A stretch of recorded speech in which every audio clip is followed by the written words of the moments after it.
חברים, איזה ילדה ביקשה ממני לעשות סרטונים לשיער. אז אני עכשיו אעשה את הדוגמה של קוקו, ובשביל זה אני אכתוב. זה יהיה יותר קל אם אני אכתוב את זה במקום לעשות. אז בהתחלה אני כבר אגיד לכם, אני אכתוב לכם, ואתם כבר תראו את זה ותעשו. או שעכשיו אני יכולה גם להגיד לכם את זה.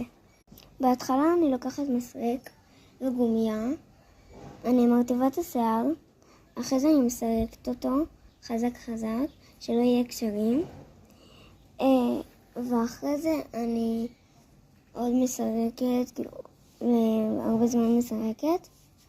אחרי זה אני שמה קרם סריקה לשיער, וסריקה זה למי שיש טלטלים, וגם זה לא חייב לשים. אני שמה סריקה, אחרי זה אני שמה את החמה הזאת שהיא בצבע כתום, שכחתי איך קוראים לה.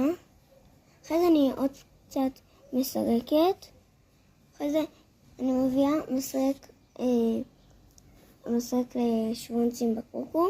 אני עושה קוקו, באמצע שאני מנסה לשים את הגומיה בקוקו אני מסרקת, ואחרי זה כשאני מכינה את הקוקו אני בודקת שאין שוונצים, ואם יש שוונצים אני צריכה לסרק את זה עם הזה של השוונצים. אז ואחרי זה יוצא מושלם. אז ביי. אם אתם רוצים עוד סרטונים של זה, של תסרוקות, תגידו לי. ביי.